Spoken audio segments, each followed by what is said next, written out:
Legal study इतना complicated होता है कि एक टेक्निकल पर्सन लीगल फ्रेमवर्क को इजीली समझना नहीं चाहता है। तो इसमें दो तीन प्रोफेशनल, दो तीन कोऑर्डिनेटिंग बॉडी को साथ में मिलकर काम किया जाता है। तो it is not the IT,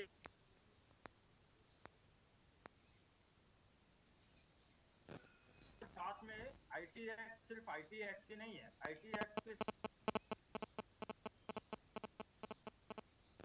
PC act भी काम करता है और सीआरपीसी भी काम करता है। तो अगर चोरी हो रही है, तो अगर थेफ्ट हुआ, तो थेफ्ट जैसे कन्वेंशनल क्राइम में काम करता है, उस पर जो आईपीसी की धारा लगती है, आईपीसी का जो सेक्शन अप्लाई होता है, सिमिलर सेक्शन साइबर क्राइम होता है। तो साइबर क्राइम में जो सेक्शन है उसमें भी ऑफेंसेस क्या है डिफाइंड है, उनका पनिशमेंट कैसे होगा, उनका कितना पेनाल्टी लगेगा, सारी चीजें डिफाइंड है, और साथ में आईपीसी की कौन सी धारा लागू होंगे वो भी डिफाइंड। तो पैरेलल में कई लॉ को कंबाइन करके पूरी केस की प्रोसीडिंग्स होती है। The IT act is in itself is a challenging study understanding the difference between HTTP, HTTPS, SSL, TLS, firewall, antivirus, worm, Trojan, ये सब इतना इतना सारी चीजें आती हैं टेक्निकली, इसमें बहुत सारी चीजें आती हैं, वो एक लॉयर्स के लिए बहुत इजी नहीं होगा। Similarly Indian evidence act, IPC, CrPC का डिटेल थॉरो स्टडी एक टेक्निकल पर्सन के लिए इजी नहीं होगा। तो cyber forensic, cyber security, cyber law, anatomy of cyber law attack, पूरे अटैक कैसे कैसे हुआ था, कैसे शुरू हुआ था, उसकी आईपी एड्रेस क्या है, उसका ईमेल एड्रेस क्या यूज हुआ, उसका हार्डवेयर एड्रेस क्या था, उसका मोबाइल एड्रेस क्या था, मोबाइल लोकेशन क्या था, तो तमाम तरीके की चीजें इसमें आती हैं। So that is why cyber law and cyber legal proceedings become very difficult while handling a cyber crime. तो अगर हम अपने कंट्री के रेस्पेक्ट में देखें तो there are broad classification of law in India, international law, national law. International law में कुछ ऑफिशियल ऑफिशियल इंटरनेशनल लॉ होते हैं, पर्सनल इंटरनेशनल लॉ होते हैं। उसी तरह से नेशनल लॉ में ऑफिशियल लॉ, पर्सनल लॉ होते हैं, और government office administrative law, criminal law, civil law, ये सब क्या है गवर्नमेंट लॉ में आते हैं। पर्सनल लॉ में क्या आते हैं, इंडियन पर्सनल लॉ में आपके हिंदू पर्सनल लॉ आता है, मुस्लिम पर्सनल लॉ आते हैं। ठीक उसी तरह सिविल लॉ में आईपीसी सिविल लॉ में आता है, कॉन्ट्रैक्ट लॉ, फिर लॉस और डैमेज लॉ, तो ये सब क्या है। और क्रिमिनल लॉ में आईपीसी आता है आपका, ठीक है। तो ये लॉयर्स बेहतर समझ सकते हैं, आप इस सेक्शन में जितने एडवोकेट ज्वाइन किए हैं उनको ये सब बहुत बेहतर पता होगा, और जितने भी लीगल लॉ स्टूडेंट हैं वो इसको बेहतर समझ सकते हैं। तो अभी हम बात कर रहे हैं साइबर लॉ की। तो cyber law is also known as internet law, digital law, तो एक सिनोनिम टर्म्स है। और अगर हम अपने कंट्री की बात करें तो हमारा जो पहला साइबर लॉ है वो आईटी एक्ट है, इंफॉर्मेशन टेक्नोलॉजी एक्ट, जो कि 2000 में लागू हुआ था, इन द ईयर 2000। 17 अक्टूबर 2000 में ये एक्ट फोर्स में आया था। और यही एक्ट 2008 में अमेंड हुआ था, इसमें कुछ मॉडिफिकेशंस हुए थे, तो उसको बोला जाता है आईटी एक्ट अमेंडमेंट 2008, या आईटी एक्ट 2008 अमेंडमेंट ब्रैकेट में लिखा जाता है। तो ये क्या है, अमेंडमेंट। तो इसके दो वर्जन चल रहे हैं। अब आईटी एक्ट बनाया कैसे गया, इंडिया का साइबर लॉ के पीछे जो मॉडल है वो यूनाइटेड नेशन का अनसाइट्रल मॉडल है। तो अनसाइट्रल मॉडल मीन्स कि यूनाइटेड नेशंस ने भी एक मॉडल फ्रेम किया था डिजिटल लॉ, डिजिटल स्पेस को रेगुलेट करने के लिए, गवर्न करने के लिए, तो उसको अनटाइटल मॉडल बोलते हैं। तो अभी हम लोग इसको कवर करेंगे आगे। और हमारा जो आईटी एक्ट है, इंफॉर्मेशन टेक्नोलॉजी एक्ट, हमारा जो साइबर लॉ है, उसका कस्टोडियन कौन है, उसको कौन मेंटेन करता है, कौन उसको पूरा उसका रिव्यू से लेकर, उसका रिवीजन से लेकर, उसके गाइडलाइंस इशू करना, बीच बीच में क्या चेंज की रिक्वायरमेंट है गवर्नमेंट तक सबमिट करना, ये उसका कस्टोडियन कौन है, MeitY, ministry of electronics and information technology. तो MeitY is the custodian of IT act, क्योंकि इसमें टेक्नोलॉजी भी है, लीगल फ्रेमवर्क भी है। तो टेक्नोलॉजी ज्यादा होने की वजह से माइटी को इसमें इन्वॉल्व किया गया है। Mighty is a ministry which is handling the electronics and information technology sector. अगर आपको आईटी एक्ट डाउनलोड करना है तो माइटी के वेबसाइट पे आईटी एक्ट का जो गैजेट नोटिफिकेशन है वो आप डाउनलोड कर सकते हैं। और यहाँ पे क्यूआर कोड या लिंक बना हुआ है, तो इस पे भी आप डाउनलोड कर सकते हैं, तो इसकी पीडीएफ आपको शेयर कर दी जाएगी। तो IT act 2000, original IT act 2000 का लिंक ये है, और अमेंडमेंट एक्ट 2008 का लिंक ये है। तो ये दोनों लिंक का यूज करके ओरिजिनल आप गैजेट नोटिफिकेशन डाउनलोड कर सकते हैं। तो background, coming to background of cyber law, तो in 1996 United Nations Commission on International Trade Law, इसका फुल फॉर्म है अनसाइट्रल लॉ, अनसाइट्रल अनसाइट्रल मॉडल जिसको बोलते हैं, उसका फुल फॉर्म ये है। इन्होंने क्या किया कि एक रिजोल्यूशन पास किया। तो general assembly of United Nations recommended that all countries must consider this model law before making changes of their own law. तो हर कंट्री को एक रिकमेंडेशन दिया कि आप इस मॉडल लॉ को जरूर फॉलो करें। इससे क्या फायदा होगा कि सब कंट्री आपस में जो डिजिटल प्लेटफॉर्म पे इलेक्ट्रॉनिक ट्रांजैक्शन या ई कॉमर्स ऑनलाइन ट्रांजैक्शन कर रहे हैं और पेपरलेस करस्पॉन्डेंस हो रहा है, उसको सिंक्रोनाइज करने के लिए आप इस लॉ को फॉलो करें। तो IT act 2000, also known as ITA 2000, Indian parliament notified on 17 October 2000। It is the primary law of India dealing with cyber crime and electronic commerce. It is based on UNCITRAL model, 96 का जो UNCITRAL model था उस पर based है। और general assembly ने इसको पास किया था, यूनाइटेड नेशन के जनरल असेंबली ने इस रिजोल्यूशन से, तो इसका रिजोल्यूशन नंबर है, उसे पास किया था। फिर उसके बाद हमारे कंट्री में 17 October 2000 में लोकसभा राज्यसभा से पास करते हुए पार्लियामेंट प्रेसिडेंट के सिग्नेचर से ये लॉ बन गया। तो इसके पीछे का जो बैकग्राउंड है, साइबर लॉ कैसे कैसे क्रिएट हुआ, पहले कौन सी कमेटी बनी, ड्राफ्ट कब आया, ये सब का इस पे जिक्र है। तो पहले क्या था कि पहला ड्राफ्ट जो क्रिएट हुआ, मिनिस्ट्री ऑफ कॉमर्स ने क्रिएट किया इसका। इसको पहले ई कॉमर्स एक्ट के नाम से ड्राफ्ट बनाया गया था, ई कॉमर्स एक्ट 1998। फिर इसको रीड्राफ्ट किया गया, आईटी बिल 1999 के नाम से लाया गया और पास इन May 2000। फिर the bill was pass in budget session of 2000 and signed by president के are Narayan on 9 May 2000। The bill was finalized by a group of officials headed by then Minister of Information Technology Pramod Mahajan. By adopting this cyber law, India became 12th country to enable cyber law in their country. तो India जो है पूरे world का जो 12वां country बन गया था, और ये लॉ जो है हमारा अनसाइट्रल मॉडल पे बेस्ड था। तो IT act, basically IT act 2000 की बात करें तो इसमें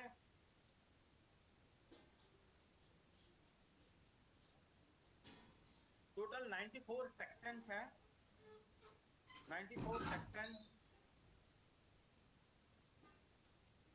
94 सेक्शन 13 चैप्टर के अंदर आते हैं।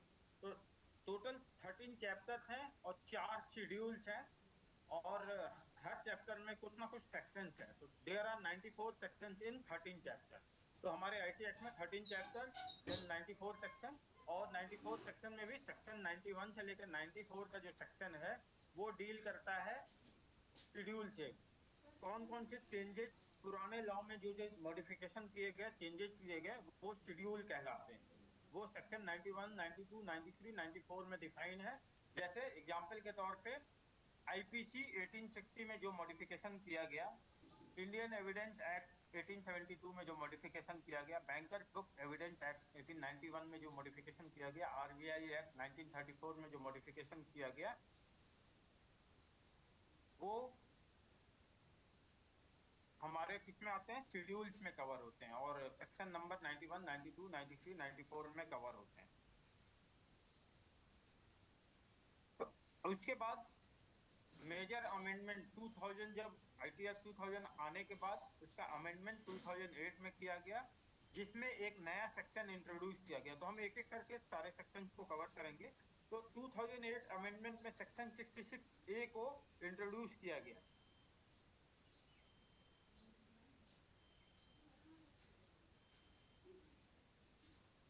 बेसिकली 66A आज के डेट में एग्जिस्ट नहीं करता है। इसका कारण क्या है, सुप्रीम कोर्ट ने इसको नल एंड वॉइड कर दिया था। बट यही 66 ए कब लॉन्च हुआ था, ये अमेंडमेंट एक्ट 2008 के माध्यम से इसको इंट्रोड्यूस किया गया, जिसमें ऑफेंसिव मैसेज भेजने के वजह से इस सेक्शन का यूज करते हुए किसी को पेनलाइज किया जाता था, पनिशमेंट दिया जाता था। इसमें सेक्शन 69 भी इंट्रोड्यूस किया गया, which gave authorities the power of interception of monitoring or decryption of any information through any computer resource।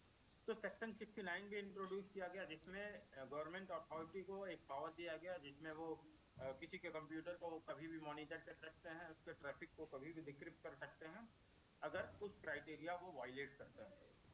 It also introduce child pornography, cyber terrorism, voyeurism. Voyeurism क्या होता है नेक्स्ट स्लाइड में देखेंगे हम। तो ये सब टर्मिनोलॉजी अमेंडमेंट एक्ट 2008 में भी इंट्रोड्यूस किया गया है। It was passed on 22nd December 2008 without any debate in Lok Sabha. The next day it was passed by the Rajya Sabha. It was signed by then President Pratibha Patil on 5 फरवरी 2009 में इसको sign कर दिया गया और ये लॉ फोर्स में आ गया। तो आईटी अमेंडमेंट एक्ट 2008 का मेन फीचर, नोटेबल फीचर्स क्या था, किस किस एरिया पे फोकस किया गया था, तो focusing on data privacy, information security, cyber cafe, digital signature technology neutral, और रोल ऑफ इंटरमीडियरी। तो रोल ऑफ इंटरमीडियरी मीन्स कि अगर हम यूजर हैं और कोई सर्विस यूज कर रहे हैं इंटरनेट प्लेटफॉर्म से, तो बीच बीच में कौन कौन आता है, इंटरनेट सर्विस प्रोवाइडर आता है, मोबाइल सर्विस प्रोवाइडर आता है, या हम ईमेल प्लेटफॉर्म यूज कर रहे हैं तो ईमेल सर्विस प्रोवाइडर आ रहा है, अगर हम ओटीटी प्लेटफॉर्म यूज कर रहे हैं तो ओटीटी सर्विस प्रोवाइडर है। तो ये सब क्या होते हैं, इंटरमीडियरीज होते हैं। इनका क्या रोल होगा, इसको रीडिफाइन किया गया, क्योंकि IT act, original IT act 2000 में कुछ ना कुछ कमियां रह गई थी, जिसकी वजह से कई जगह क्लैरिटी नहीं थी, कई जगह बेवजह पनिशमेंट हो रहा था, बेवजह अरेस्ट हो रहे थे, कुछ कंडीशंस में इंटरमीडियरी की रोल ज्यादा इंपॉर्टेंट हो जा रहा था। तो वो सबको रीडिफाइन किया गया था अमेंडमेंट में। और इसके अलावा एक अथॉरिटीज का रिकॉग्नाइज किया गया, role of Indian Computer Emergency Response Team, third इनका रिकॉग्नाइज किया गया। फिर उसके बाद सबसे बड़ा चेंज जो हुआ, IT act 2000, original IT act 2000 में डिप्टी सुपरिटेंडेंट ऑफ पुलिस को पावर था किसी साइबर क्राइम के इन्वेस्टिगेट करने का। तो जिसके वजह से क्या हो रहा था, साइबर क्राइम इन्वेस्टिगेशन के लिए deputy superintendent of police rank के ऑफिसर्स को इन्वॉल्व होना पड़ता था। डीएसपी रैंक सीनियर पोजीशन होने की वजह से बहुत ज्यादा ऑफिसर्स भी नहीं थे, और केसेस की क्यू लग रही थी, पेंडिंग हो रही थी। तो 2008 में क्या किया गया, इस रैंक को थोड़ा सा नीचे तक लाया गया कि इंस्पेक्टर रैंक के ऑफिसर को ऑथोराइज किया गया कि अब वो भी साइबर क्राइम के इंसिडेंट को इन्वेस्टिगेट कर पाए। तो इंस्पेक्टर काफी जगह अवेलेबल थे, तो उससे क्या हुआ कि केसेस जल्दी जल्दी इन्वेस्टिगेट होने लगे।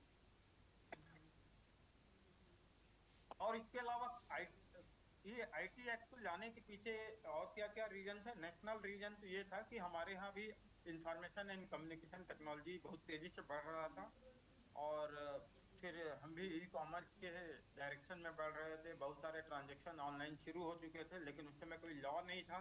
तो बहुत सारी बड़े बड़ी कंपनियां कहीं ना कहीं वो इन्वेस्ट करने से हिचक रही थी, वो पेपर को वैलिड माना जाएगा कि नहीं, पीडीएफ रिसिप्ट को वैलिड माना जाएगा कि नहीं माना जाएगा। इसके वजह से एक प्रेशर आ रहा था कि जल्दी से एक लॉ लाया जाए ताकि सारी चीजें स्ट्रीमलाइन हो, रेगुलराइज। इंटरनेशनल रीजन तो सबसे बड़ा रीजन ये था कि इंटरनेशनल ट्रेड जो हो रहे थे वो ऑनलाइन स्टार्ट हो चुके थे, बहुत सारे transaction online Swift payment transfer शुरू हो गए थे, इंटरनेशनल फाइनेंशियल ट्रांसफर हो रहे थे, लेकिन ये लीगल फ्रेमवर्क के अम्ब्रेला के अंदर नहीं आ रहे थे क्योंकि लॉ नहीं था। तो कहीं ना कहीं कुछ चैलेंजेस आ रहे थे। इसके अलावा इंडिया क्योंकि खुद यूनाइटेड नेशन का जो अनसाइट्रल मॉडल था उसमें वो सिग्नेटरी था, मतलब वो एक मेंबर था। तो मेंबर था तो जाहिर सी बात है कि जब मेंबर इसको लागू करवा रहे हैं तो मेंबर्स तो पहले अपने कंट्री में लागू कराएंगे, तो इंडिया के ऊपर एक दबाव ये भी था कि हमने अनचार्टरल को पास करा दिया है, अब उनके रिकमेंडेशन के अकॉर्डिंग हमें इसको जल्दी से लागू करना है। और वर्ल्ड ट्रेड ऑर्गेनाइजेशन WTO भी ऑनलाइन ट्रांजैक्शन पे बहुत जोर दे रहा था और तैयारी चल रही थी, बहुत सारे कंट्रीज को अडॉप्ट कर चुके थे, तो इंडिया पे भी एक वो था कि अपना साइबर लॉ को जल्दी से इनेक्ट किया जाए। तो अल्टीमेटली आईटी एक्ट का जो एक कॉमन ऑब्जेक्टिव था कि एक लीगल रिकॉग्निशन दिया जाए, चाहे कोई भी ट्रांजैक्शन हो रहा हो bye means of electronic data interchange device, electronic device, mobile device का यूज करते हुए जो भी कम्युनिकेशन, ट्रांजैक्शन और जो भी डॉक्यूमेंट, इलेक्ट्रॉनिक डॉक्यूमेंट यूज हो रहे हैं उनको रिकॉग्नाइज किया जाए, लीगली रिकॉग्नाइज किया जाए और पूरे क्राइम को डिफाइन किया जाए। और साथ ही साथ जितने भी एग्जिस्टिंग ओल्ड लॉ हैं, फॉर एग्जांपल आईपीसी में 420 की सेक्शन 420 है तो धोखाधड़ी है, बट वो धोखाधड़ी अप्लाई होता है कन्वेंशनल क्राइम पे, but same can be also applied on cyber crime. तो उसके लिए आईपीसी में भी चेंज करने की जरूरत थी, तो आईपीसी में कुछ सेक्शन में कुछ मॉडिफिकेशन किए गए, नए क्लॉज लाए गए, तो आईपीसी को भी अमेंड करना था, इंडियन एविडेंस एक्ट को भी अमेंड करना था, banker book evidence, banker book evidence banking sector के लिए है। फिर आरबीआई के भी कुछ रूल्स में चेंज करने थे, क्योंकि अभी तक जो भी सिस्टम था वो पेपर बेस्ड सिस्टम था, अब उसको इलेक्ट्रॉनिक बेस्ड सिस्टम से कनेक्ट करना था, इसलिए ये पूरे चेंजेस की रिक्वायरमेंट थी। तो ये एक ऑब्जेक्टिव था। ई कॉमर्स को इंट्रोड्यूस कराना, legal recognition of electronic record and digital signature को रिकॉग्नाइज कराना, डेटा इंटरचेंज को स्मूथ कराना, legal recognition to business contact, creation of rights, mobilisation through electronic media, तो ये सब इसके ऑब्जेक्टिव थे। तो ऑब्जेक्टिव काफी सारे हैं, Indian RBI, banker book evidence act और इंडियन एविडेंस एक्ट और आईपीसी 1860 एक्ट में अमेंडमेंट भी जरूरी था। और अभी हाल ही में एक बिल लाया गया था जिसमें आईपीसी, इंडियन एविडेंस एक्ट और सीआरपीसी का नाम बदलने का प्रस्ताव रखा गया है, जिसपे प्रेसिडेंट ने साइन कर दिया है, तो नाम अब ये बदल चुका है। अगर हम देखें तो आईपीसी आज के डेट में,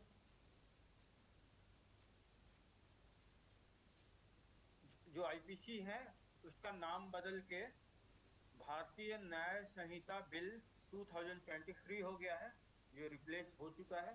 code of criminal procedure CrPC 1973 को बदल के भारतीय नागरिक सुरक्षा संहिता 2023 के नाम से जाना जाएगा। और इंडियन एविडेंस एक्ट 1872 भारतीय साक्ष्य बिल, ये ट्रांसलेशन नहीं है, ये इसका ट्रांसलेशन नहीं है, ये ही अब एक्चुअल नाम होगा। इसको अभी रिसेंटली लोकसभा में पेश किया गया था और इसको पास कराया गया है। तो अल्टीमेटली हमारा जो साइबर लॉ है उसका जो पर्पज है, legal recognisation of electronic document, legal recognisation of digital signature, offences and contravention, justice dispensation system in cyber crime. तो साइबर क्राइम में जस्टिस कैसे होगा, कैसे फ्लो होगा, उसका प्रोसीडिंग कैसे होगा, उसके कितने तरह के ऑफेंसेज होंगे, ऑफेंसेज पे पनिशमेंट क्या होगा, पेनल्टी कितना होगा, ये सब चीजें आईटी एक्ट में डिफाइन की गई है। कुछ salient features of IT act की बात करें तो डिजिटल सिग्नेचर वर्ड को रिप्लेस करके इसको इलेक्ट्रॉनिक सिग्नेचर बोला गया। और ऑफेंसेज, पेनाल्टी एंड ब्रीचेस को एक्सप्लेन किया गया, जस्टिस डिस्पेंशन सिस्टम को डिफाइन किया गया। इसके अलावा कुछ रेगुलेटरी बॉडीज क्रिएट किए गए, तो इसमें से एक है crack, cyber regulation advisory committee crack. It is based on IPC, और इसके अलावा IPC, IVC, Indian evidence act, banker book evidence act, RBI act को भी उसमें मॉडिफिकेशन किया गया। This act is applicable to whole of India except और otherwise provided. तो अगर जैसा उसमें ये लगभग पूरे इंडिया पे अप्लाई होता है, हर सिटीजन पे, इंडिया के पूरे सिटीजन पे अप्लाई होता है, इंक्लूडिंग जम्मू एंड कश्मीर पे भी ये अप्लाई होगा। पहले ये नहीं होता था, लेकिन जब से ये JNK का 370 हटा और यूटी, इसमें यूटी और JK के जो स्टेट फॉर्म हुए और यूनियन टेरिटरीज फॉर्म हुआ, तो ये एक्ट वहां पे भी लागू होता है। कुछ सेक्शंस हैं, कुछ ऐसे इंस्ट्रूमेंट है जहाँ पे ये लागू नहीं होते हैं, जैसे पावर ऑफ अटॉर्नी पे लागू नहीं होंगे, या कोई विल पे लागू नहीं होगा, जो विल डीड होता है उस पे लागू नहीं होगा, कुछ नेगोशिएशन इंस्ट्रूमेंट है जिस पे लागू नहीं होगा, या कुछ ऐसा चीज जिसको गवर्नमेंट ने नोटिफाई किया है उस पे ये लागू नहीं होता है।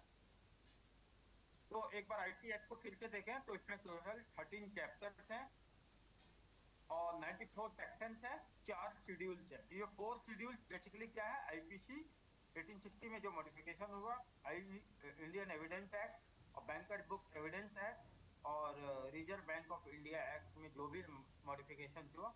और ये मॉडिफिकेशन 4 शेड्यूल का जो बात हो रही है वो एक्चुअली 91, 92, 93, 94 सेक्शन के माध्यम से इसमें डिफाइन किया गया है। अगर हम बात करें चैप्टर्स की तो देयर आर 13 चैप्टर्स। तो यहाँ पे आपको दिख रहा है कि 13 चैप्टर्स हैं।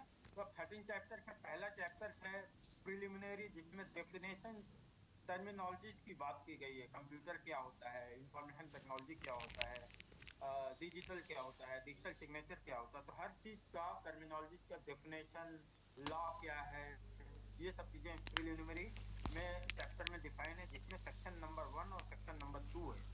इसी तरह से सेक्शन चैप्टर 2 डिजिटल सिग्नेचर पे है, जहाँ पे सेक्शन 3 और 3A कवर हो रहा है, जिसमें very brief authorisation for use of digital signature for electronic record, कैसे उसके डिस्क्रिप्शन दिया हुआ।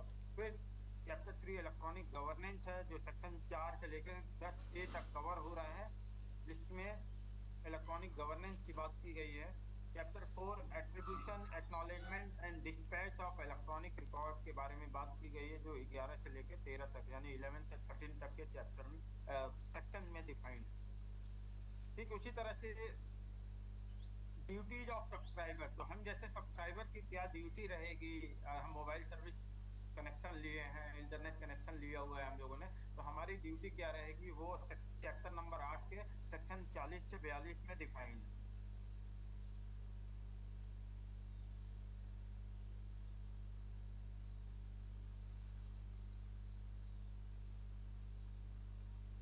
तो 13 चैप्टर्स में आपको जो गैजेटेड नोटिफिकेशन है, जो अभी लिंक हम लोगों ने देखा था, अमेंडमेंट एक्ट 2000 और 2008, तो उसमें आपको ये पूरा डिटेल में मिलेगा। तो ओरिजिनल गैजेट नोटिफिकेशन आप रेफर कर सकते हैं। पेनाल्टीज और एडजुडिकेशन जो है चैप्टर नंबर 9 में है, सेक्शन 43 से 47 तक डिफाइन किया गया है, कितना पेनाल्टी होगा ये सब इसमें डिफाइन किया गया है, कितना अमाउंट का पेनाल्टी होगा। साथ में चैप्टर 10 में cyber regulation appellate tribunal, CRAT का रोल क्या होगा, एस्टैब्लिशमेंट ऑफ क्रैट। क्रैट एक बॉडी है जो सेक्शन 48 से 64 के बीच में डिफाइन हुआ है। तो जो भी कोर्ट रिलेटेड मैटर होगा उसके, उसमें साइबर वहाँ अपील कैसे होगा, अपीलेट सिस्टम कैसे काम करेगा, वो डिफाइन है। ऑफेंसेस सारे अपराध जो हैं कवर हुए हैं चैप्टर 11 में, सेक्शन 65 से 78 के तक। जैसे कंप्यूटर के डॉक्यूमेंट को कोई मॉडिफिकेशन करता है, टैंपरिंग करता है, तो उसको वो उसके लिए क्या सेक्शन अप्लाई होगा, कितना पेनाल्टी होगा, कितनी सजा होगी, ये सब ऑफेंसेस 65 से 78 में कवर हुए हैं। Network service provider not to be liable in certain cases.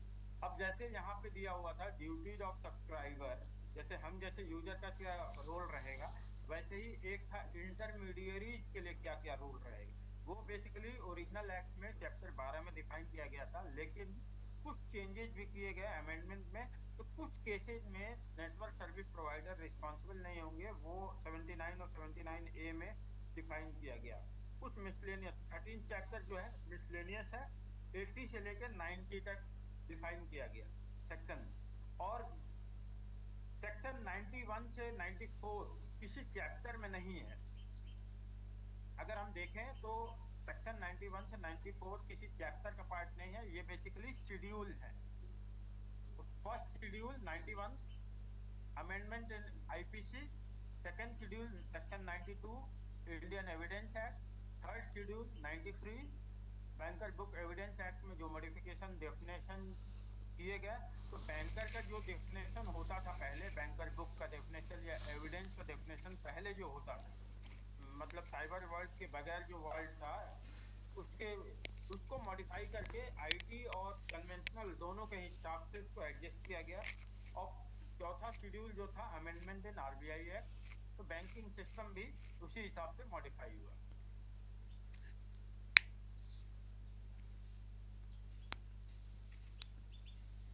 अब अमेंडमेंट क्यों आया? जब आईटी एक्ट 2000 आ गया था तो अमेंडमेंट का पीछे का रीजन क्या था? बहुत सारे रीजन थे।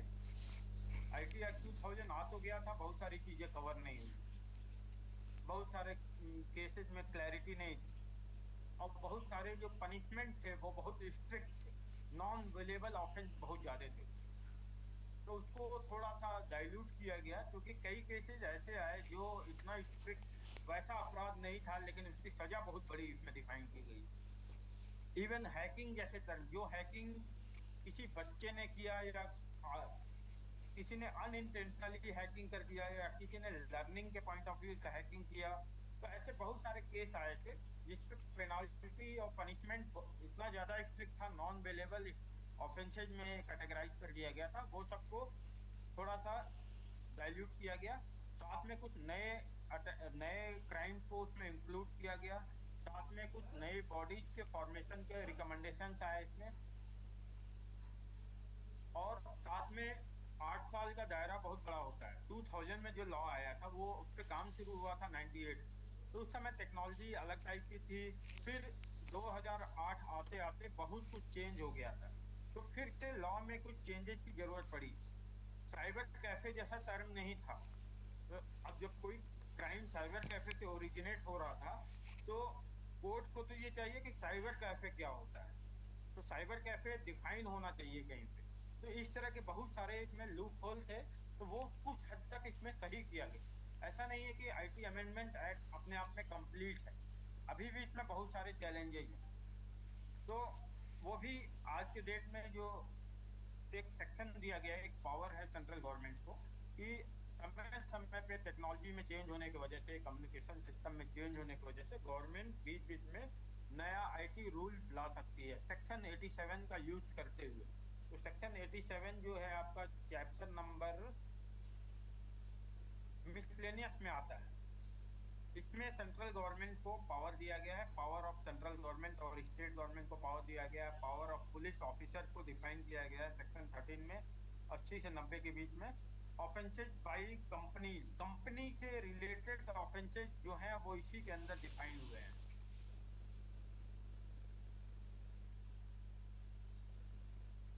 तो बहुत सारे फैक्टर थे जिसके वजह से आईटी अमेंडमेंट की जरूरत पड़ रही थी।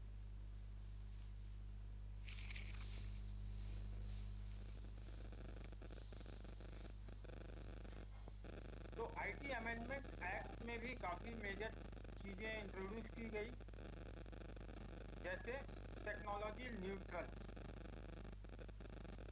एक्ट को ऐसा बनाया गया कि वो टेक्नोलॉजिकली न्यूट्रल किया गया। बहुत सारे टर्म्स ऐसे आ रहे थे जो किसी पर्टिकुलर एरिया को ही इंडिकेट करते थे। तो डिजिटल सिग्नेचर को रिप्लेस कर दिया गया, वर्ड को रिप्लेस करके इलेक्ट्रॉनिक सिग्नेचर लिखा गया। फिर इसके अलावा examiner of electronic evidence, section 79 ए में एग्जामिनर कौन होगा, इलेक्ट्रॉनिक एविडेंस के एग्जामिनेशन के लिए किसी एक्सपर्ट का ओपिनियन लिया जा सके इलेक्ट्रॉनिक फॉर्म ऑफ एविडेंस, जैसे उसके लिए भी कोई प्रोविजन बनाना था। तो एग्जामिनर ऑफ इलेक्ट्रॉनिक एविडेंस 79 ए में डिफाइन किया गया। तो इसमें स्टेट गवर्नमेंट या mighty ministry of electronics and information technology किसी भी लैब को या किसी भी एक्सपर्ट को के ओपिनियन के लिए ऑथोराइज कर सकती है। 8 नए ऑफेंस को इंट्रोड्यूस किया गया। 8 new cyber offences were added in amendment act. जैसे सेक्शन 66 ए भी इसी में इंट्रोड्यूस किया गया था अमेंडमेंट। लेकिन 66 ए जो है तो सुप्रीम कोर्ट ने 24 मार्च 2015 में नल एंड वाइड कर दिया था, उसको स्ट्रक कर दिया था, उसको इनकॉन्स्टिट्यूशनल बताया था, अनकॉन्स्टिट्यूशनल बताया था। क्योंकि ये इसमें क्या प्रोविजन था 66 ए में कि अगर कोई ऑफेंसिव कमेंट, ऑफेंसिव मैसेज किसी को भेजता है, उसकी भावनाएं हर्ट होती हैं या कुछ ऐसा कुछ भी हो, तो उसके अगेंस्ट में उसकी कार्रवाई जो होगी वो सेक्शन 66 ए में होगी। तो इसका काफी मिस यूज हो रहा था। तो एक बहुत पॉपुलर पीआईएल दाखिल हुआ था, श्रेया सिंघल केस बोलते हैं इसको। श्रेया सिंघल की वजह से एक पीआईएल दाखिल हुआ था। सुप्रीम कोर्ट ने उसका संज्ञान लेते हुए 66 ए को अनकॉन्स्टिट्यूशनल बोला था, क्योंकि एक तरफ ये फ्रीडम देता है, हमारा जो आर्टिकल 19(1) ए है, right to freedom of speech and expression देता है। तो और दूसरी तरफ 66 ए जो है उसी पे पनिशमेंट दे रहा था। दोनों एक दूसरे को कॉन्ट्रडिक्ट कर रहे थे, वायलेट कर रहे थे। तो सुप्रीम कोर्ट ने इसका संज्ञान लेते हुए 24 मार्च 2015 में इस सेक्शन को कैंसिल कर दिया। तो punishment for cheating by personating using computer resources section 66। हाँ, एक ए में आपको ए हुआ, बी हुआ, सेक्शन बी 66 बी जो है कंप्यूटर रिसोर्स का यूज करके ऑफेंसिव मैसेज भेजना। सेक्शन सी 66 में punishment for identity theft define किया गया। डी में punishment for cheating by personating using computer resources. Section 66 E में वीडियो वायरिज्म को डिफाइन किया गया। वीडियो वायरिज्म मीन कि taking act of recording individual in private area without their consent। किसी का हम वीडियो रिकॉर्ड कर रहे हैं और उसका बिना कंसेंट लिए उसको पब्लिश कर रहे हैं, किसी का फोटो कैप्चर कर रहे हैं, तो ये वीडियो वायरिज्म टर्म सेक्शन 66 ई में इंट्रोड्यूस किया गया। साइबर टेररिज्म सेक्शन 66 एफ में इंट्रोड्यूस किया गया। पब्लिशिंग और transmitting material in electronic form containing sexually explicit act 67 ए में डिफाइन किया गया। चाइल्ड पोर्नोग्राफी भी अमेंडमेंट में ही आया था, उसको 67 बी में इंट्रोड्यूस किया गया। इसके अलावा power of interception of electronic communication to government agency को पावर दिया गया 69 और 69 ए का यूज करते हुए कि वो मॉनिटर कर सकती है किसी भी कंप्यूटर या किसी भी इंटरनेट के ट्रैफिक को, डिक्रिप्ट कर सकती है, इंटरसेप्शन कर सकती है। अगर वो नेशन के अगेंस्ट में होता है, नेशनल सिक्योरिटी का मैटर होता है, या ऐसे कंट्री के खिलाफ कोई कम्युनिकेशन चल रहा है जिनसे हमारे फ्रेंडली रिलेशंस है, या हमारी संप्रभुता पे, कोई अखंडता पे खतरा है, तो उसका यूज करते हुए गवर्नमेंट की एजेंसी इस सेक्शन का यूज करते हुए मॉनिटरिंग, इंटरसेप्शन, डिक्रिप्शन किसी भी इंफॉर्मेशन का कर सकती है। 69 बी, 69 बी में तो ये बेसिकली 69 और 69 ए डायरेक्शन इशू करती है, और बी में government agency authorise monitoring collect traffic data और information through any computer resource for cyber security. इसके अलावा डेटाबेस सिक्योरिटी और प्राइवेसी की बात हुई, तो वो भी उसके भी कुछ सेक्शंस आए। चाइल्ड पोर्नोग्राफी आया, साइबर टेररिज्म आया। कंपाउंडिंग ऑफ ऑफेंसेज भी इसमें प्रोविजन किया गया कि compounding contravention not for offences under chapter 11 of IT act. तो प्रोविजन क्या किया गया कि इसका जैसे मल्टीपल क्राइम्स है या एक क्राइम रिपीट हो रहा है तो उसका कंपाउंडिंग कैसे होगा, वो सब इसमें डिफाइन किया गया। कुछ ऑफेंसेस जो नॉन बेलेबल थे ओरिजिनल आईटी एक्ट 2000 में, उसको बेलेबल बनाया गया, लेस स्ट्रिंजेंट किया गया।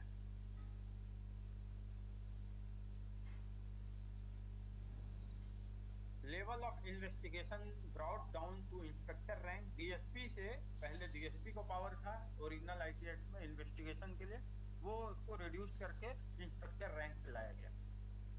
तो नोटेबल फीचर यही है कि डेटा प्राइवेसी पे फोकस किया गया, इंफॉर्मेशन सिक्योरिटी पे फोकस किया गया, डिफाइन साइबर कैफे जैसा टर्म डिफाइन किया गया, डिजिटल सिग्नेचर टेक्नोलॉजी न्यूट्रल बनाया गया,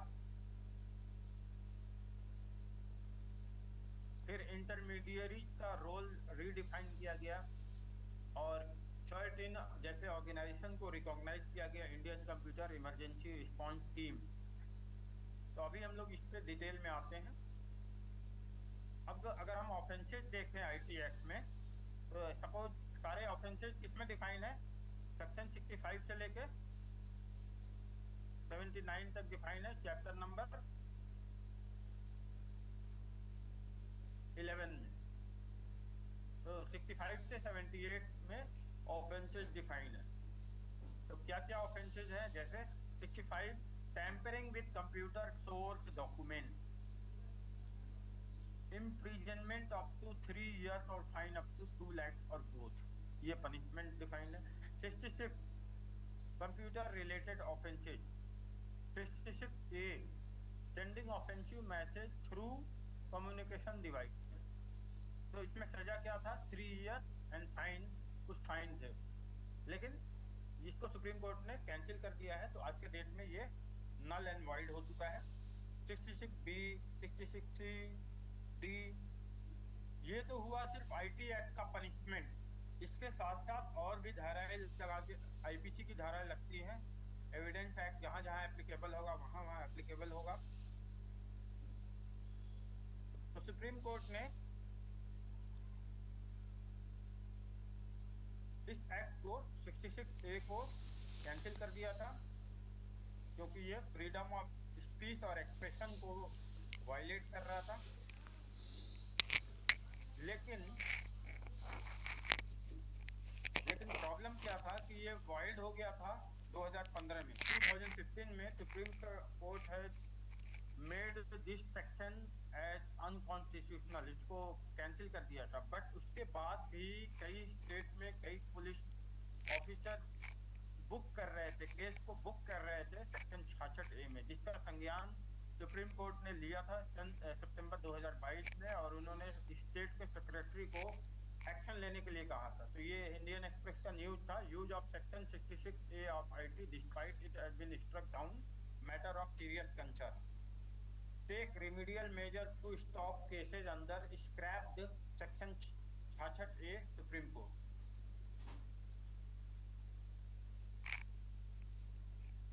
तो 66A बेसिकली भले आईटी एक्ट में नहीं है, लेकिन उसके बाद भी ये ऑफेंस, इस तरह का ऑफेंस जारी रहेगा सेक्शन 4499 ऑफ आईपीसी के थ्रू। तो वो डिपेंड करेगा, चाहे उसमें आईटी इक्विपमेंट हो या नहीं हो। सेक्शन 499 ऑफ आईपीसी अगर बहुत ऑफेंसिव होगा तो उस पे धाराएं लगती है।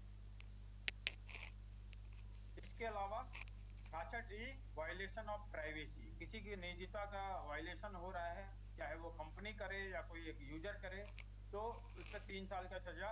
और वायलेशन ऑफ प्राइवेसी के लिए अब एक अलग लॉ आ चुका है, डेटा प्राइवेसी एक्ट, तो उसको भी हम लोग आज कवर करेंगे।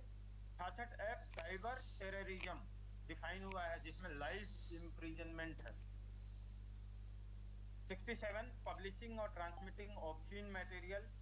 67A, इस तरह से काफी सारे इसमें सेक्शंस हैं, ऑफेंसेस डिफाइन है।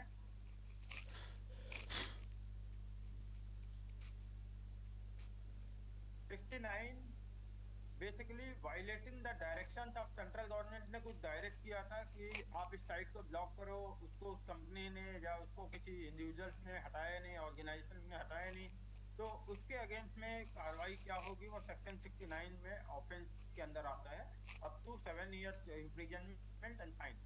Violating the direction to block any information for access to the public, 69A में डिफाइन है। 69B violating the direction to monitor and collect traffic data information। ये सब आपके डिफरेंस। और साथ में हम मैपिंग देख सकते हैं, cyber crime mapping with other law.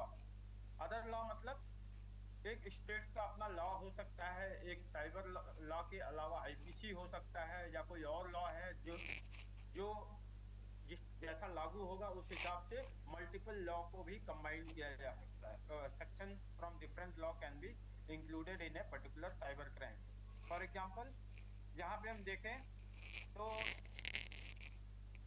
data owned by you and your company is in any form is stolen। किसी का डेटा जिसके आप ओनर है वो गायब, चोरी हो गया, तो उस पे आईटी एक्ट का सेक्शन 66 एक्ट लगेगा, जिसमें सजा 3 साल इम्प्रिजनमेंट और फाइन अप टू कुछ सर्टन 5 लाख रुपीज और बोथ। इसके अलावा सेक्शन 379 आईपीसी भी लगेगा। तो ये दोनों क्लब हो सकता है। तो इस तरह से मैपिंग की एक लिस्ट है। अब आते हैं कि हमारा जो साइबर लॉ है वो लगभग 23 साल पुराना हो चुका है, 23 ईयर्स ओल्ड हो गया है। अगर हम 2000 से देखें, आज 2024 का स्टार्टिंग है, तो ये 23 साल लगभग हो चुका है। तो 23 साल में काफी कुछ चेंजेज हुए हैं। तो ये डिफरेंट माइलस्टोन है, जैसे 98 25 जुलाई 1998 में क्या हुआ था। उस समय तो लॉ नहीं था, लेकिन 108 recommendations of prime minister IT task force form किया गया था इस ड्राफ्ट लॉ का जो ड्राफ्ट बनाने के लिए। तो उसमें कुछ रिकमेंडेशंस आए। फिर 17 मई 2000 को हमारा पार्लियामेंट जो है इस आईटी एक्ट को पास कर दिया था। जो आईटी बिल आया था उसको पास किया गया था। फिर अक्टूबर 17 2000 को ये फोर्स में आ गया था। जब प्रेसिडेंट ने इस पे साइन कर दिया तो ये गैजेट नोटिफिकेशन जारी हो गया था। फिर 2002 फरवरी में सेफ स्क्रिप्ट। अब बात करते हैं कि आईटी एक्ट तो फॉर्म हो गया था। आईटी एक्ट ने बहुत सारे पावर दिए थे। तो आईटी एक्ट में एक सेक्शन है जिसमें प्रोविजन था कि डिजिटल सिग्नेचर कौन इश्यू करेगा, डिजिटल साइनिंग के लिए मैकेनिज्म कौन होगा, और डिजिटल सिग्नेचर इश्यू करने वाली कंपनी को लाइसेंस कौन देगा। इस तरह के भी प्रोविजन बने हुए हैं। तो बहुत सारी कंपनियों को रजिस्टर होना था, बहुत सारी कंपनी को ऑथराइज करना था जो डिजिटल सिग्नेचर इश्यू कर सकें। या तो डिजिटल सिग्नेचर का काम क्या है, जो भी इलेक्ट्रॉनिक डॉक्यूमेंट है, जैसे पीडीएफ फाइल है, तो पीडीएफ फाइल को अगर हमें साइन करना है, तो अभी तक जो साइनिंग का मैकेनिज्म था वो आप पेन से साइन करते थे, प्रिंट आउट लेते थे, साइन करते थे, उसकी स्कैन करके आपने भेजा, तो वो लीगल नहीं माना जाता था, लीगली रिकॉग्नाइज नहीं होता था, स्कैन कॉपी रिकॉग्नाइज नहीं होता था। हाँ, लेकिन अब कंपनियां ई कॉमर्स यूज कर रही हैं, अब उनको रिसिप्ट देना है, रिसिप्ट को लीगली रिकॉग्नाइज कराना है।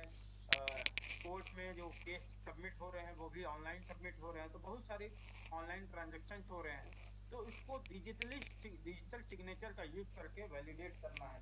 तो ऐसे केस में डिजिटल सिग्नेचर इंडिविजुअल या ऑर्गेनाइजेशन को कौन इशू करेगा, तो उसके लिए एक बॉडी होती है, सर्टिफाइंग अथॉरिटी सीए। तो आईटी एक्ट में सबसे पहला जो लाइसेंस मिला था इस कंपनी को मिला था सेफ स्क्रिप्ट। सेफ स्क्रिप्ट एक सीए है, सर्टिफाइंग अथॉरिटी है, जो डिजिटल सिग्नेचर इशू करती है। या एक वेबसाइट, आप कोई वेबसाइट खोलते हैं तो उस पर HTTPS लिखते हैं आप, तो HTTPS का मतलब क्या होता है कि वो वेबसाइट सिक्योर होता है। लेमैन की भाषा में बोले तो HTTPS को बोलते हैं कि सिक्योर वेबसाइट है। तो बेसिकली ये वेबसाइट सिक्योर इसीलिए होता है कि इस वेबसाइट के साथ एक डिजिटल सिग्नेचर सर्टिफिकेट भी अटैच होता है। तो वो डिजिटल सिग्नेचर सर्टिफिकेट जो वेबसाइट से बाइंड होता है वो इशू कौन करता है, सर्टिफाइंग अथॉरिटी। तो सेफ स्क्रिप्ट इंडिया का, हमारे देश का पहला सर्टिफाइंग अथॉरिटी था, जिसको 5 फरवरी 2002 को लाइसेंस मिला था। और इसने सबसे पहला डिजिटल सिग्नेचर डिवाइस या टोकन हमारे उस समय के जो मिनिस्टर थे प्रमोद महाजन, उनको दिया था। तो पहला डिजिटल सिग्नेचर इंडिया में, एक तरह से ये जीके का क्वेश्चन भी हो सकता है कि safe script is the first चीज, और सबसे पहला डिजिटल सिग्नेचर उस समय के जो मिनिस्टर थे उनको इन्होंने प्रेजेंट किया था किसी फोरम पे।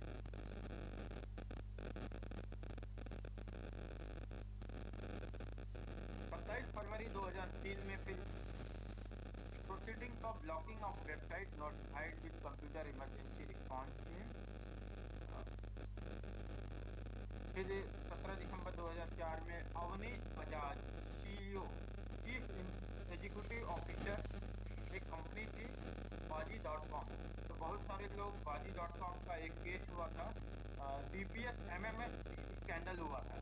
तो दिल्ली पब्लिक स्कूल का, दिल्ली बेस्ड स्कूल का एक एमएमएस अपलोड किया गया था। वो एमएमएस इसी बाजी डॉट कॉम पे अपलोड किया गया था। तो ये बाजी डॉट कॉम कुछ ऐसा प्लेटफॉर्म था जहाँ पे लोग अपनी वीडियो या कुछ फाइल अपलोड कर सकते थे।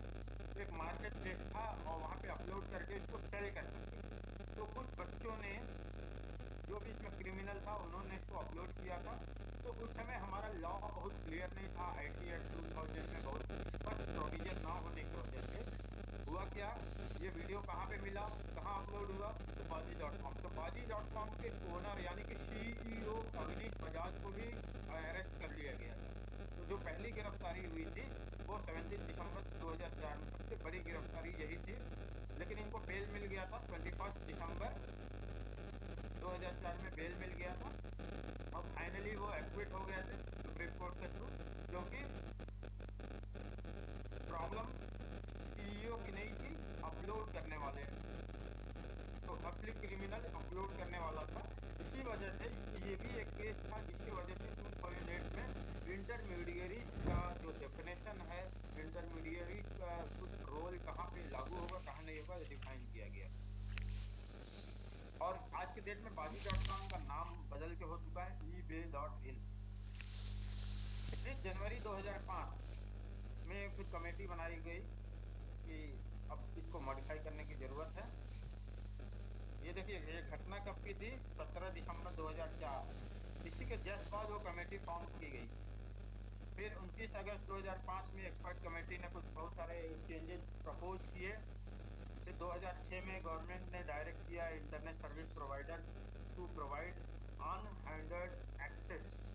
उस समय क्या था कि बहुत सारी कंपनियां, इंटरनेट सर्विस प्रोवाइडर, मोबाइल कंपनियां क्या करती थी कि अगर एयरटेल का कस्टमर है तो रिलायंस की चीजें ब्लॉक कर दी जाती थी। या हम एयरटेल का कनेक्शन लिए हुए हैं, इंटरनेट लिए हुए हैं, तो वो उनके वेबसाइट को एक्सेस नहीं करने देती थी। तो ये सब चीजों को लेकर सेंट्रल गवर्नमेंट ने एक दिशा निर्देश जारी किया था कि आप कोई चीज रोकेंगे नहीं। इंटरनेट मतलब इंटरनेट होता है, ये प्लेटफॉर्म न्यूट्रल होना चाहिए, टेक्नोलॉजिकली न्यूट्रल होना चाहिए। तो अगर हम एयरटेल के कस्टमर हैं तो ऐसा नहीं है कि जियो की सर्विस नहीं एक्सेस कर पाए। तो ये सब चीजों के लिए 2006 में डायरेक्शन जारी हुआ था। फिर 2006 दिसंबर में आईटी का जो ड्राफ्ट बिल इंट्रोड्यूस किया गया था, अमेंडमेंट के लिए इंट्रोड्यूस किया गया था, जो बाद में धीरे धीरे कई मॉडिफिकेशन के बाद अमेंडमेंट 2008 बना।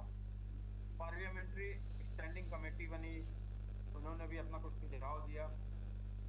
23 दिसंबर 2008 में आईटी अमेंडमेंट बिल 2008 पास कर दिया गया।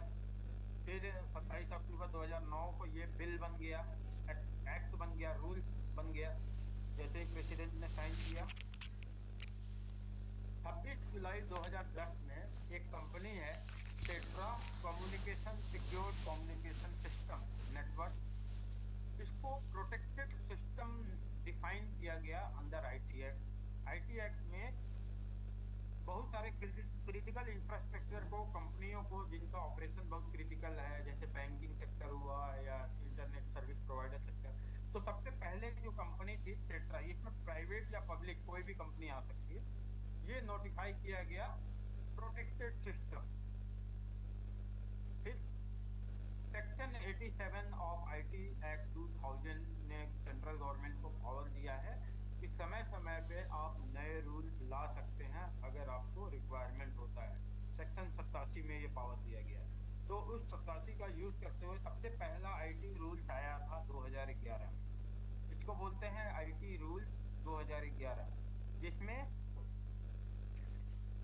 कुछ गाइडलाइन जारी किए गए, साइबर कैफे के लिए कुछ नियम कानून बनाए गए, गाइडलाइन बनाए गए, इलेक्ट्रॉनिक सर्विस डिलीवरी के लिए कुछ नियम कानून बनाए गए, इंटरमीडियरीज के लिए कुछ गाइडलाइन जारी किया गया था, वो आईटी रूल 2011 के अकॉर्डिंग।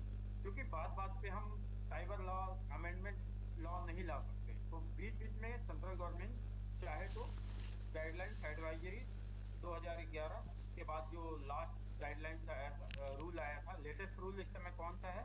आईटी रूल 2021 फरवरी में आया था।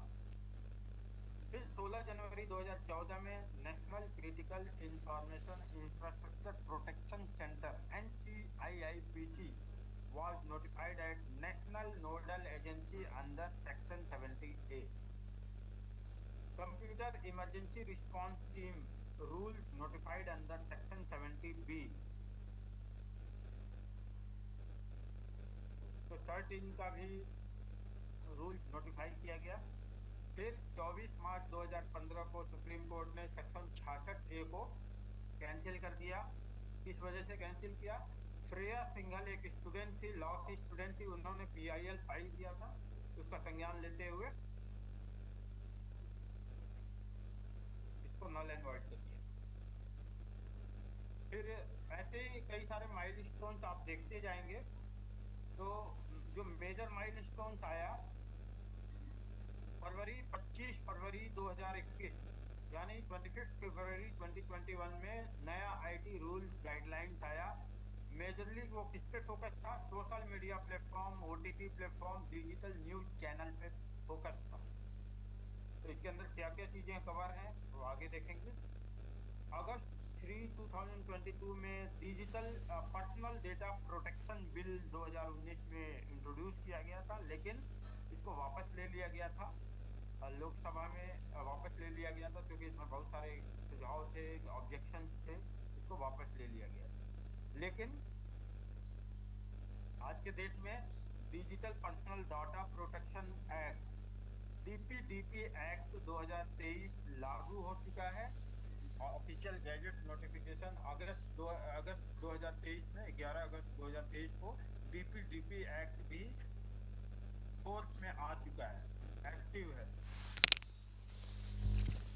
तो DPDP एक्ट एक सेपरेट एक्ट है जिसमें यूजर का, कस्टमर का डेटा कैसे हैंडल होगा, क्या क्या चीजें शेयर हो पाएंगी, इस तरह की तमाम चीजें, और उसकी रिस्पॉन्सिबिलिटी क्या होगी, जिसके पास डेटा स्टोर हो रहा है, पेनाल्टी क्या होगा, ये सब चीजें DPDP एक्ट में लाया गया। अब कौन कौन सी बॉडीज क्रिएट की गई हैं? IT एक्ट का यूज करते हुए कौन कौन सी बॉडीज क्रिएट किए गए?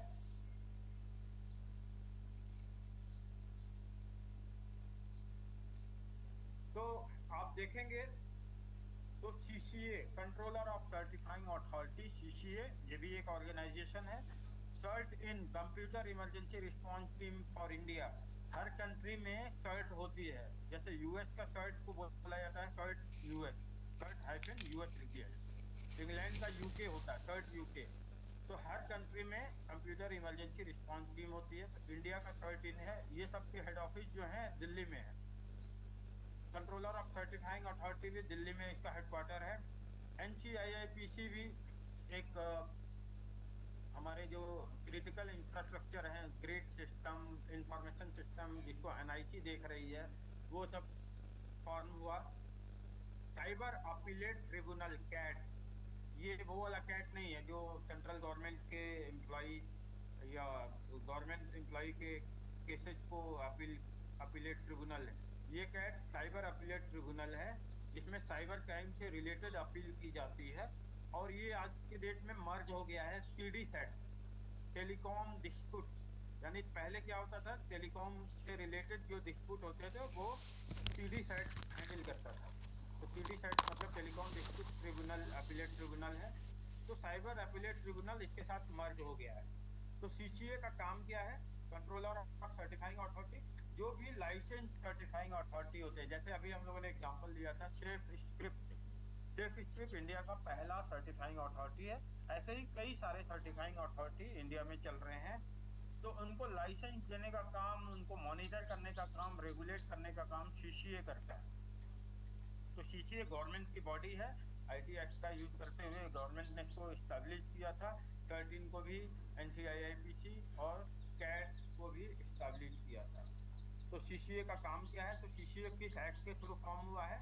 सेक्शन 80 ऑफ IT एक्ट 2000, ताकि डिजिटल सिग्नेचर का जो वैल्यू है वो बना रहे, कोई भी कुछ भी इशू ना करे। वो सब एक प्रॉपर गाइडलाइंस और स्टैंडर्ड को यूज करते हुए लाइसेंस मिले, उस लाइसेंस को भी प्रॉपरली समय समय पे रिन्यूअल कैसे होगा, कैसे उसको वैलिडेट किया जाएगा। आखिर कोई कैसे विश्वास करेगा कि ये डिजिटल सिग्नेचर ओरिजिनल है कि नहीं, जब उसके ऊपर सीसीए जैसी कोई बॉडी होगी।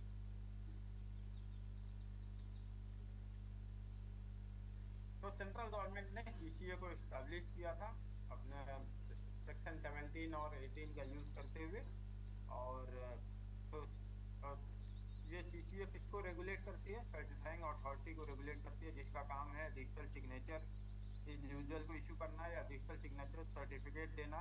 डिजिटल सिग्नेचर सर्टिफिकेट वेबसाइट के साथ बाइंड होता है या एप्लीकेशन के साथ डिजिटल सिग्नेचर अप्लाई करके एक सॉफ्टवेयर भी डिस्ट्रीब्यूट किया जाता है, ताकि सॉफ्टवेयर जेन्यून दिखे, जेन्यून सॉफ्टवेयर है कि नहीं है ये पता चल पाए, या आपका डॉक्यूमेंट किसी कंपनी ने इशू किया है कि नहीं, ये एलआईसी का रिसिप्ट है कि नहीं है। अगर उसको वैलिड तभी माना जाएगा जब एलआईसी के एम्प्लॉय ने उसको डिजिटल सिग्नेचर से साइन किया होगा।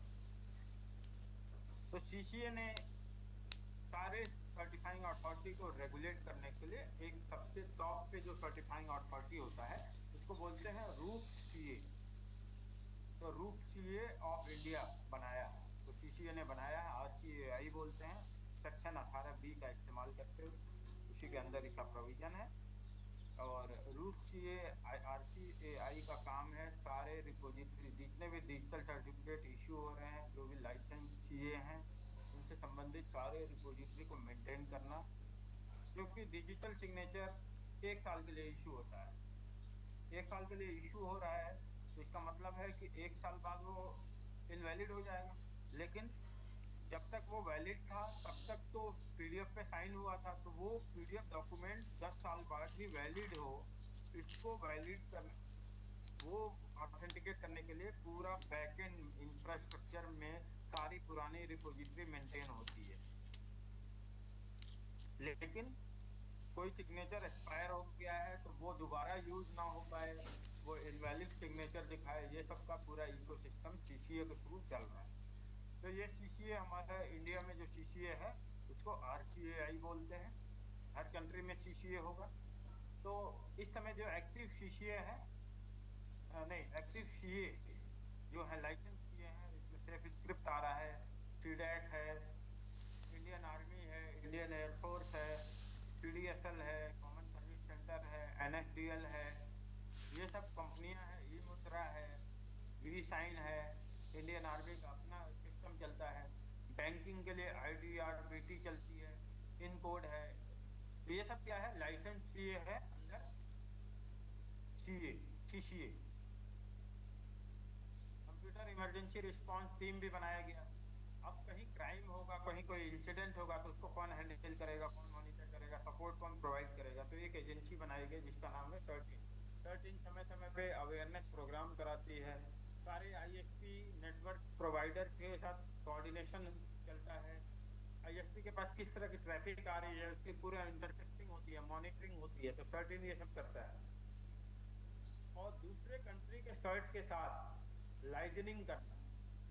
अब क्राइम कहीं हुआ है तो उससे संबंधित जो भी डेटा है वो सर्च के माध्यम से बेहतर तरीके से लॉ इन्फोर्समेंट एजेंसी को मिलता है। अगर लॉ इन्फोर्समेंट एजेंसी यूएस के किसी कंपनी से बोलेगी कि ये केस फाइल हुआ है, आप डेटा दीजिए, तो शायद वो सीरियसली ना ले। लेकिन थर्ड इन अगर थर्ड यूएस से कहे कि आपकी इस एजेंसी से हमें सपोर्ट नहीं मिल रहा है, we have some criminal case filed against this user and the user data is held with this company, तो kindly assist with us in providing this, तो फिर थर्ड यूएस उसको डायरेक्शन देगी कि आप इसके रेफरेंस में आप इसका रिस्पॉन्ड करिए ऐसे। तो ये 13 का दायरा बहुत बड़ा है। सारे government agency, public sector, private sector को अवेयर करना, उनके सिस्टम पे कोई अटैक होता है तो उसको संज्ञान लेते हुए तुरंत रिमीडियल एक्शन और सारे जो भी नेसेसरी एक्शंस होते हैं उसको इंश्योर करना, ये 13 की रिस्पॉन्सिबिलिटी है। तो सीसीए की वेबसाइट है, आप बहुत डिटेल देखना है तो आप cca.gov.in पे जा सकते हैं। सिमिलरली 13 की भी अपनी वेबसाइट है, 13org.gov.org.in। तो 13 का क्या क्या काम है ये समराइज किया हुआ है। 13 को 69 बी का पावर का इस्तेमाल करते हुए